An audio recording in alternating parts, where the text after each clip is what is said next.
Alright guys, this is take 3. The last take I was stacked too high, so like right when I started writing stuff, um, the my contraption that I have here, I think you could tell it's like a paper roll, but and then the first take, I mean actually I got through it all, but I wanted to actually do it all in one take because the first one you couldn't see everything on the page, but it looks like here you can see the whole page. But today we're going to talk about inversing, and I'm gonna get a sharper pencil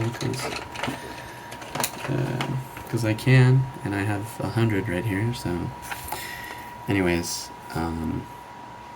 inversing is pretty much where you have a beginning coordinate A and then an end coordinate B, and then the coordinates are known at A, X, B, Y, B, and then at B, or no, at A it's X, X, A, Y, A. Sorry, it's early in the morning.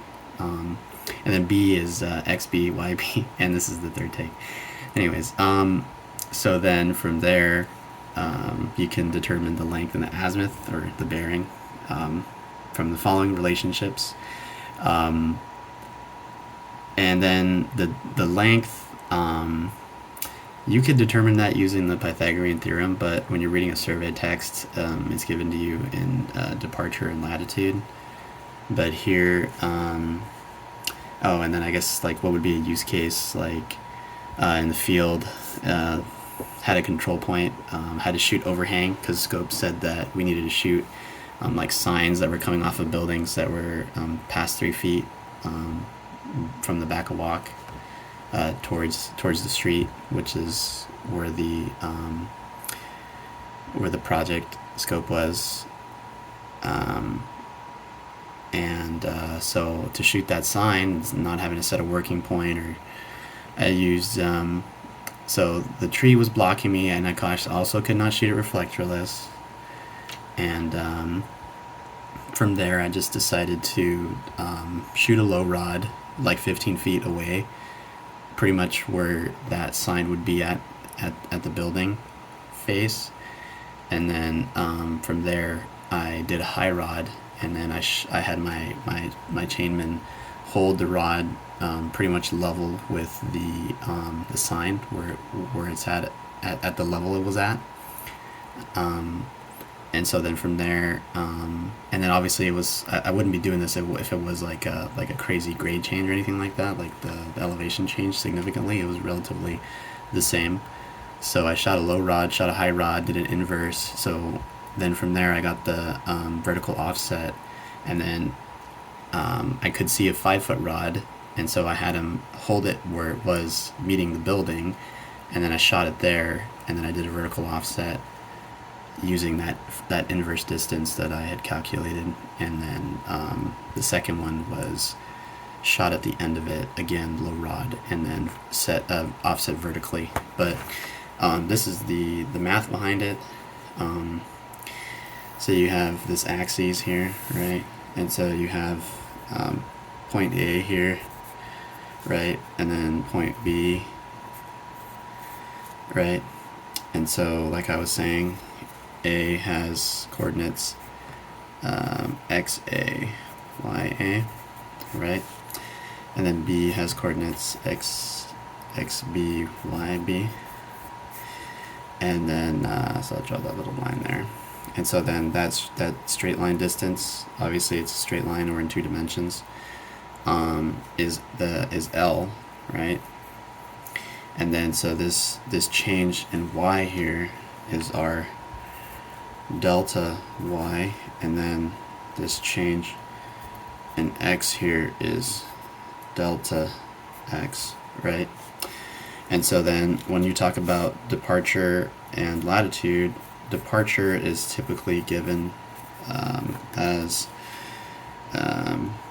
L sine alpha, which is the length times the sine of the azimuth, and then the latitude is given by the length times the cosine of the azimuth. Okay. And so from there, instead of just giving you what they are, I'm going to derive it. And so that's where we start to use trig, so use SOHCAHTOA. So here, I like to extend this line a little bit, and then extend this a little bit, and then extend this a little bit, and extend this a little bit. And then so since we're going from A to B, you have that angle that gets drawn there, that's the azimuth, right? So that's the azimuth from A to B. And so that azimuth now allows us to start making a decision about which trigonometric relationship we're going to use. So first I want to get the departure. And in addition to this just being departure and latitude spelled out, departure is delta x, and then latitude is delta y, okay? So then from there you have the opposite, and then over the hypotenuse here from the azimuth. So that would give us sine. So sine alpha is opposite over hypotenuse. And then if it was this one here, this relationship, it would be cosine alpha equals adjacent over hypotenuse. And then for this one, it's tangent. It would be tangent alpha equals opposite over adjacent. So here we have sine alpha equals opposite over hypotenuse. Alpha is the azimuth here. And then so we have opposite here, which is delta x. And then you have h, which is the hypotenuse, which is L. And then so then that's equal to sine alpha, which is the azimuth. So now to get delta x by itself, we just multiply both sides by L. So you have delta x equals L sine alpha, and that's the departure, right? And then you have latitude, right? So that's delta y. And so you have delta y is this vertical distance here, so it's adjacent, and then the hypotenuse. So you have adjacent hypotenuse, so you have cosine relationship there. So you have cosine alpha, which alpha is the azimuth, and then adjacent over hypotenuse, and then you have delta y over the length, and so you multiply both sides by L again, so you have L cosine alpha equals delta y, and that equals the latitude. So then, again, like I mentioned before, the departure is L sine alpha. We just derived it here, and then latitude, which is L cosine alpha, which is here too as well.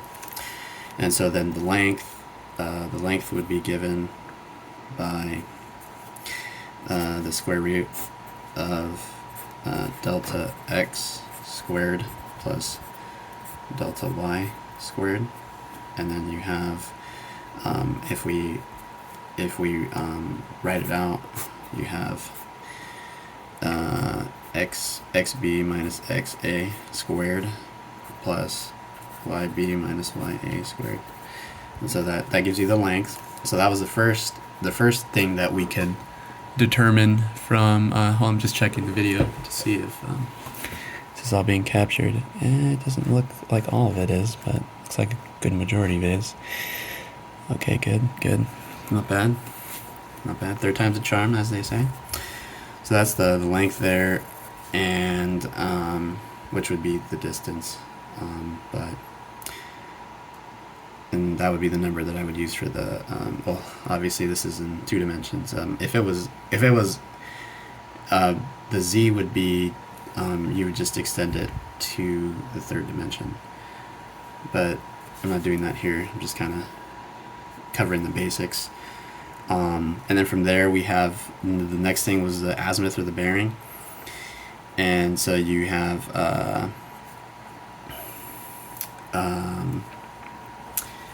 the azimuth that you would compute, right? So you have adjacent over where you have opposite over adjacent here. So you have delta x, so the opposite from this azimuth here, delta x over delta y. So then you have tangent, and then its opposite over adjacent, and then the OA, so the opposite is delta x, and then I'm just looking here now, and then here, so then over delta y, and so then you have tangent alpha equals delta x over delta y, and then you got to get the azimuth by itself, so you multiply both sides by the inverse, so you have the azimuth, so it's tangent inverse over delta x over delta y, and then alpha is tangent. So I'm just simplifying it, I'm reducing it, because delta x is xb minus xa, and then delta y is yb minus ya, and so that's how you would get the azimuth, and that's the math, that's the derivation behind inversing, instead of just pushing buttons on your data collector. Stay tuned for some more survey math videos.